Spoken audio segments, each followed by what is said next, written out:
Were Ben and Julie doomed from the beginning? Longtime Ben 10 fans know the frustration of Ben and Julie's relationship, but was it supposed to be bad? The UAF era is full of these subtle character decisions and nuances, but having said that, I don't think Ben was actually meant to fumble Julie this badly, even with this chaotic first date at the pier. For what I gather about this relationship, Julie was supposed to be a ride or die, but Ben's character was actually written to be cocky and selfish starting with season 3. And that usually makes for bad characteristics in a relationship. This man starts blowing her off for the movies and kissing other quote-unquote women, then they break up off screen in Omniverse. Ben didn't even know he was doing it. That's how little he was paying attention to her. She deserves better, for real. Today's episode is Peer Pressure. I have to say, this episode is awesome. It shows us Ben try to conceal a secret identity while on a date, very much giving Spider-Man. It ultimately fails, but Julie is cool with the Omnitrix. I like how Gwen is the one pushing Ben to ask Julie out. Like, he can square up with a hybrid no problem, but a cute girl is too intimidating. I get it, bro. We also get Kevin being entertained by torturing Ben. Bro just breaks the door because Ben needs a ride. Knob's broken. What an alpha. We get Brainstorm for the first time. He's sort of a sleeper hit of an alien, and we don't really see him too often, so we have to appreciate him when we do have him. Also, Ship's first appearance. He's trying to get Ben to help Bazel, but he does it in the most violent ways possible. Ooh, speaking of Bazel, he is always entertaining. Rob Paulson puts on a great performance. Spend the rest of my life here. Look, is there anyone else I can talk with? Speaking of great performances, Yuri Lowenthal and D. Bradley Baker are doing some heavy lifting too. I'd never, ever do that to you. They're really selling the drama of a teenage superhero. Julie, don't be scared. It's me. It's Ben. Also, Humongosaur does this. Peak episode. I do kind of think Julie and Ben were just doomed from the start. Julie and Ben are the best relationship to ever come out of the Ben 10 series, and I will die on this hill. No, Kai Green is the best. No, Grim. You're stupid. It is funny to me how much fans hate Kai, but they end up loving Julie. Yes, because Julie is just... She's warm. Yeah, it's you know She's that she is a very sweet, like calm person. Yeah, and Ben needs that. He doesn't need Kai. Yeah, who's or also who else was ever on Omniverse? Don't know, don't care. Because his love began and ended with Julie. It began with Kai. It ended with Kai, actually. Which is dumb. Yeah. No, I think they were. You know, you see those Twitter posts where it's like they were doomed by the plot. Like they should have been such a good relationship, but they were doomed by the plot. Yeah. Ben and Julie. Yeah, they had the makings of greatness in them. Yeah. I do think that Cartoon Network was like, we're making this more silly, and the writers were like, okay, so that means Ben's like an a-hole now. Yeah, and like he's just not going to care for his girlfriend. Yeah, you can't have a serious girlfriend. You have to have a silly relationship with ups and downs that just are so far-fetched. No, I think they actually took steps to make it, because in Alien Force Season 3, he's kind of become famous as like, I'm a universe famous Ben Tennyson. Yeah, but in Ultimate Alien, he's like, yeah, we broke up. It's like, did you? He's like, oh, I thought we did, but it turns out... That's Omniverse, you goober. Oh, well, but even better then, in my opinion. In Omniverse, they just wanted a clean slate, I think, and just not want Julie in there. But Julie is a fun, cool character that, like, especially when she gets the ship, like, armor. Yes, dude. Even just her having Ship as a buddy is cool. Yeah. No, I love Julie. To this day, I still love Julie. Well, she's 15, so go skid 'em, boys. No. I meant as a character. Yeah, I think she's... I think she was perfect for Ben. She was a perfect, not foil, but like... Yeah, like supporting... Needed, like calming balm, if you will. Balm. You know what I mean? I do. I think she's like, especially in that Big Chill episode, I'm trying to think, like she's like taking it upon herself to like help Ben with this like alien problem, and even in this episode, she's the peer pressure is what we're talking about. But even in this episode, she's like, you're a monster. That's super cool. She's not. And she's like super calm. It's like if anyone is an anime fan, Naruto ends up getting with Hinata by the end of it, and it's the same kind of thing where Naruto's this super high-strung, hyper guy who just needs some calming presence, and that is just Hinata at the end of the day. You know what I mean? It's like his piece or something. Which I don't think Ben's like super crazy and running around, but I do think he's a little more hyperactive. He's got that crazy lifestyle. Yeah, and she is kind of a nice balance to that. Yeah, a place to bring him back down to the fact that I'm a human on Earth. You know what I mean? So I do think overall they were doomed from the start though. Like even his first date was like kind of crazy. Even though she says like that's not the worst date I've ever been on. Yeah. Which is wild. Where is she going? I would love to know who she's dated before this. Yeah. And she's 15, so this is crazy. It's getting somewhere. Yeah. Anyway, we're the Binge Warmers. We're watching every single episode of Ben 10 Alien Force. We've already watched every single episode of Ben 10 Classic. Classic. My name is Hopper. And I'm Steven. So Peer Pressure is an episode about Ben and Julie, like we've been talking about. Starts off in a tennis match. Ben talking about. Yeah. There you go. Yeah, very good. Yeah.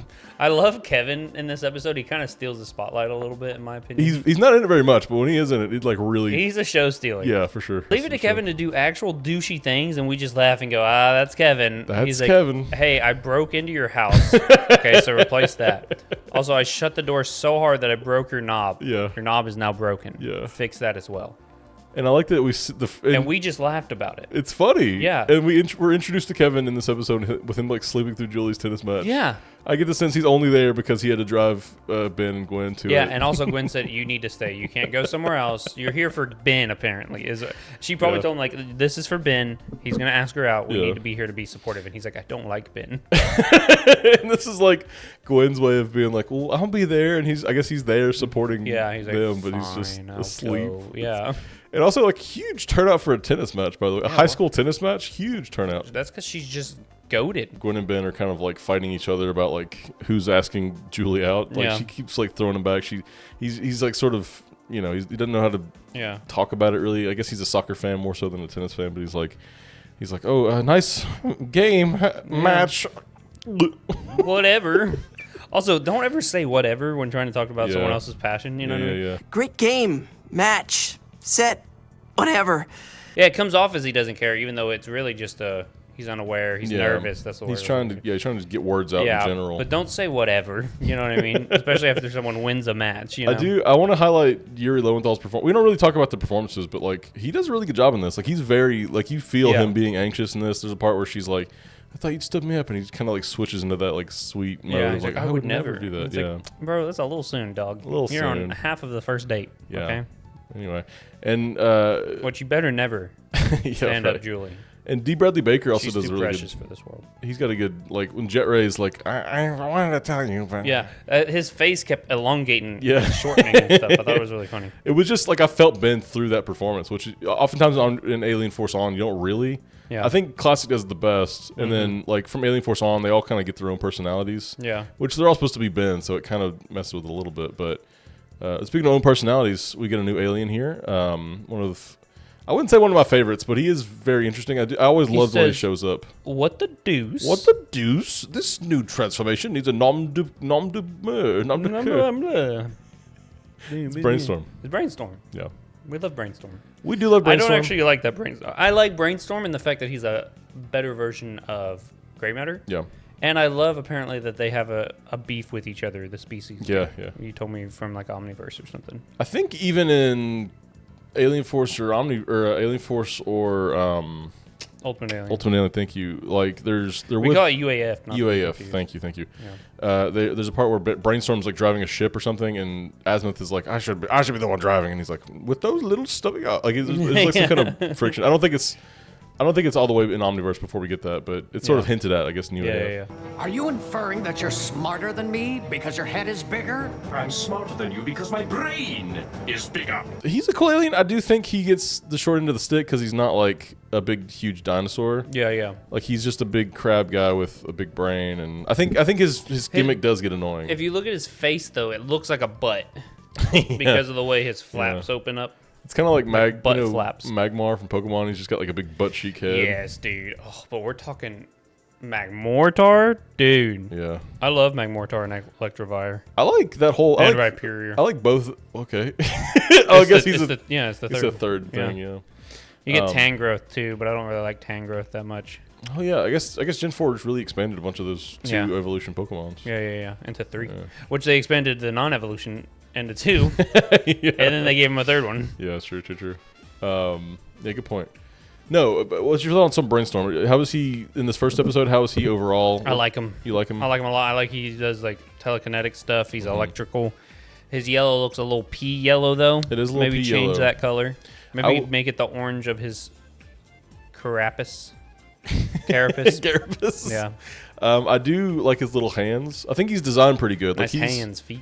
He's like the only one that's not like very humanoid, besides maybe Jet Ray. But even Or Jet Ray, Goop. Yeah, Goop. But even Goop like is a man most of the time. He looks like a man. Could you put a stick in him and then freeze him like a popsicle? Goop? Yeah. Assumedly. I don't know if the Goop What would he freezes taste or not. like, you know?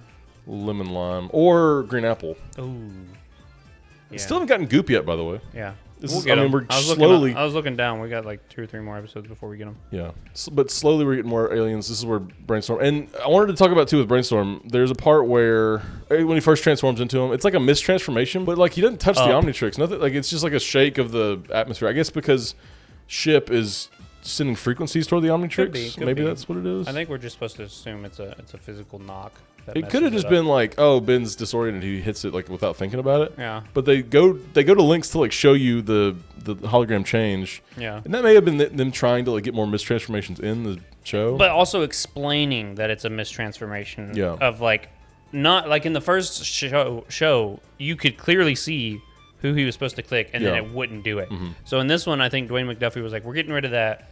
So we need to show why he mistransformed this time. Like Yeah. it has to make sense why he mistransformed. Until it just doesn't when the Omnitrix just breaks in the Yeah. third season or whatever. Yeah, because they have to go goofy again. You know what I mean? Yeah. It sucks too because we had talked about before how season 1 and 2 were supposed to be an overarching one season, Mm-hmm. you know, and it was Dwayne McDuffie's like show vision for Ben 10, and he worked so hard on it, and then the studio came back and said, "Hey, change this shit up right now." You know what I mean?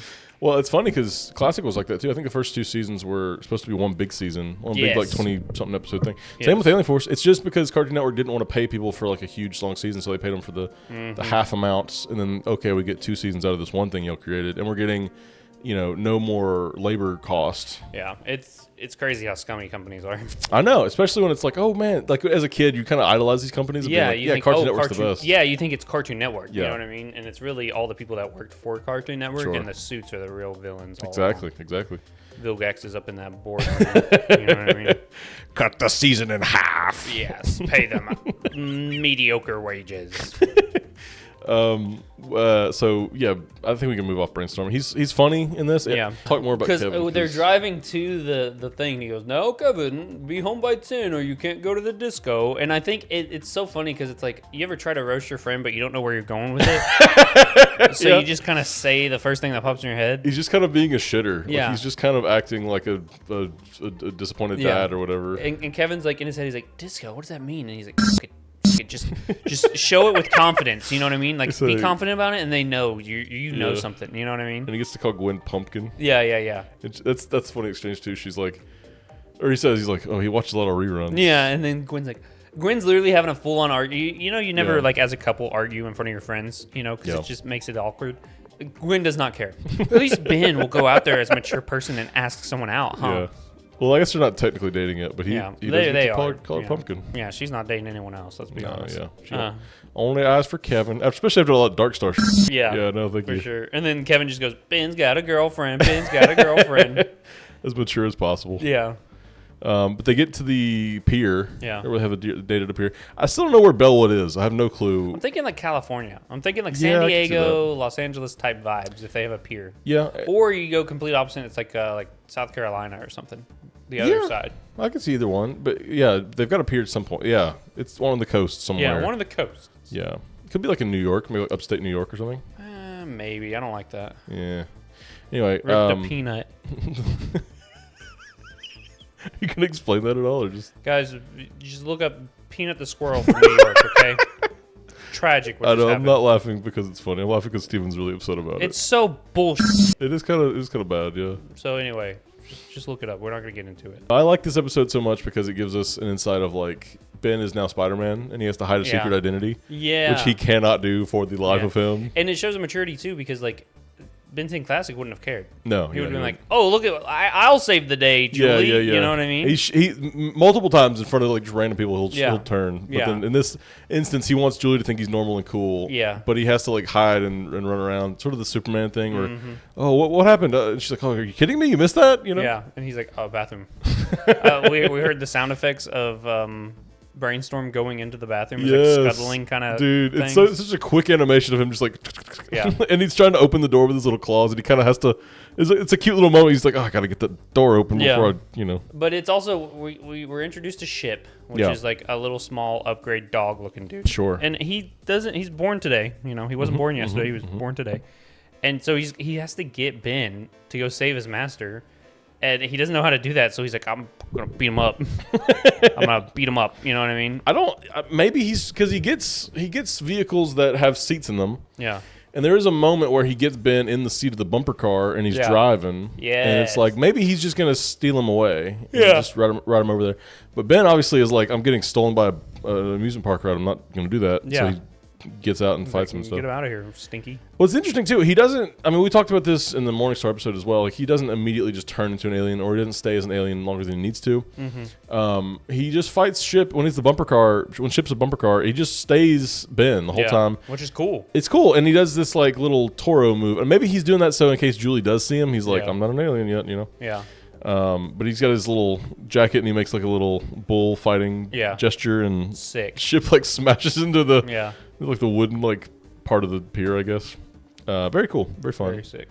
And I like that we get a bunch of Ben moments, and I wouldn't say Ben feats, but like, you know, Ben's essentially ripped as hell. Yeah, and he's buff, and he can do whatever. Yeah, for real. Like, he's like not transforming as Ship is like hitting him, trying to hit him with like seats. Yeah. On a ride, and he's just barrel rolling here, jumping there. You know, definitely very fit, which grows into that conspiracy that the Omnitrix is slowly altering Ben's DNA to be like a peak human. Or we haven't considered he's just training, because like, what if the Omnitrix doesn't work? We've seen it not work a bunch. You know? Like you could tell, like probably Grandpa Max when they took the watch off was like, okay, Ben, Gwen knows kung fu. Yeah. You need to know some self-defense stuff if you're not gonna have the watch on, because we obviously attract crazy. You know? Yeah, of course. So I like that. I like that little thing. And then we get Jet Ray again. Jet Ray's kind of warming up to me. I still don't like that he doesn't flap his wings. Yeah. You know, but I look at it as like he's like a kite. Like he just kind of floats with the wind. Kind a of lot of people say because he's a ray, like a manta ray kind of thing. Whatever. I did bring up, no one seems to hate the fact that we see him as much as we see Humongousaur. Yeah. Like every episode we get Jet Ray, but people only ever hate on the fact that we get like Humongousaur every episode. It's because like if you really had an alien that could go that fast, you'd probably turn into that alien a lot. Which he does. He does. Yeah. Same thing with Humongousaur too. You know what I mean? Well, accelerate with laser beams too, so you can even add more to that. You know. Exactly. So we get him. He gets pretty cool.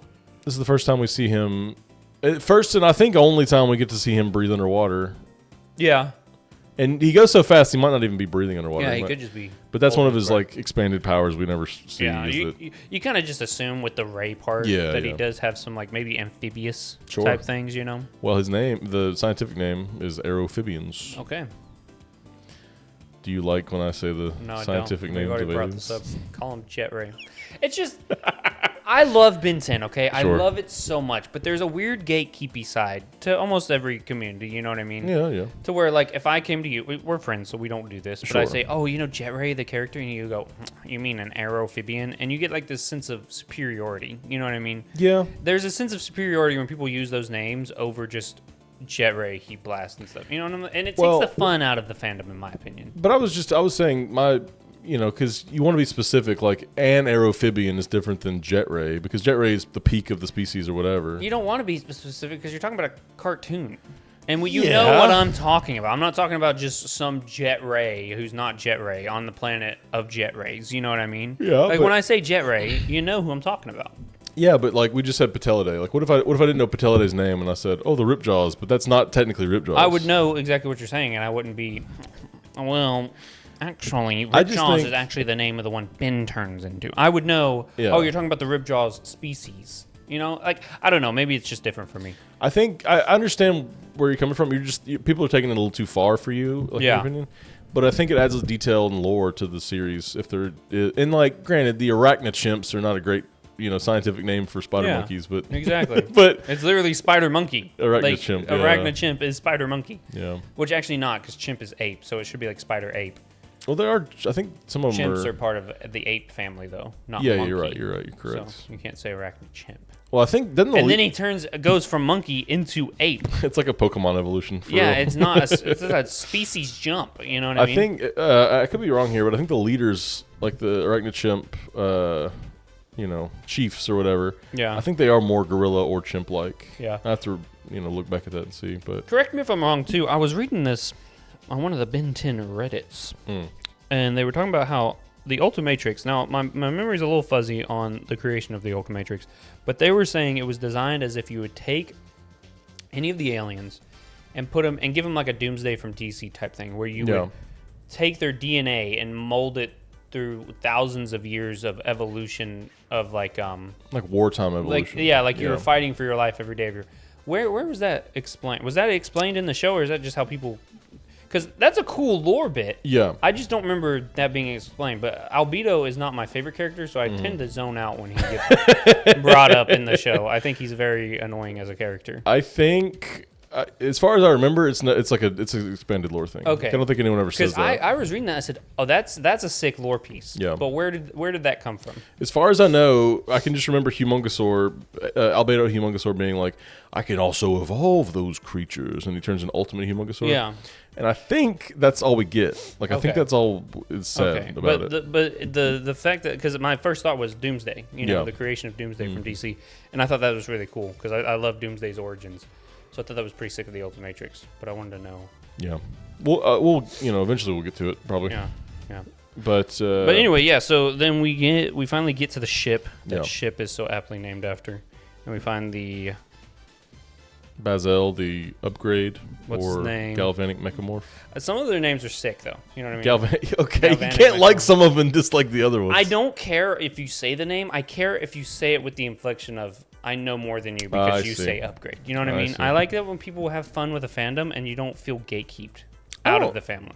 I can understand where people would be like, you don't know the scientific names of all Yeah, the guys. so you're not but as into the lore. As I never. Whenever I say it, I'm just trying to clarify. Yeah, but you it's know? what that represents in my head. You know what I mean? see. I want everyone to have fun with Ben 10. You know Yeah. what I mean? I don't take it too seriously, and it's cool if people do, but don't shame the people who don't take it too seriously. Yeah. Even if they're just the same kind of fan. You know what I mean? I get it. But I love Galvanic Mechamorph. That sounds sick. You know? Rob Paulson, Yeah. who gets his licks in. He's two other people. He's like a Yeah. cotton candy seller and a police officer. Yeah. Oh shit! We didn't even talk about how funny that shit is. He turns into a car, like a police car, and he's like driving for the first little bit. But then when he finds Ben, he's like hopping like a dog. Yeah, he's super excited. He finally found. He's like, my master's gonna be so pleased with me. And then he like is hiding behind a pole. Like he's like sneaking. He's like Drax, you know. It's I so- stand so yeah. incredibly still. and he goes pretty undetected up until the point where he shows himself to Ben. Yeah. But like you would, and he would know. I would understand. I would think he would notice the upgrade pattern on Yeah. everything, and maybe that's like just for us to understand. Like Yeah, maybe he doesn't see it like that. maybe not. Maybe it's like not really. Yeah. Maybe it doesn't really look like that. It just Or it's only dark out. Yeah, it could be dark out, or he's just He's like man, that's frazzled. a really green bumper car. Yeah, I mean there probably was green bumper cars, and he was on a date, so he's probably like Yeah. thinking his head was not on it. So It's been 5 years since he's seen an upgrade. yeah, and I think he even says he's like, oh, he's turned into one of these guys. and Yeah. whatever. But the actual upgrade guy, Bazel. Bazel, is very snooty, Yeah, very sort of like a faux intellectual kind. yeah. He's like, you wonder why a species only ever talk to your livestock, you know? Yeah. Like, buddy, you're the one that was trapped here. Just meld with your own ship. I'm dude. trapped under a beam. Guess what? Meld with the beam. How stupid are you? I think electricity is one of his weaknesses, so he's getting like blasted Yeah, by he was getting electricity. electrocuted at the same time. But at the same time, bro, just morph with the ship. Yeah. I feel like, and he's when you see him finally fly away, his ship does have that pattern on it, Yeah. so you kind of wonder like, is he with the ship? Where's his warp drive? Yeah. He threw it in the air. It blew up.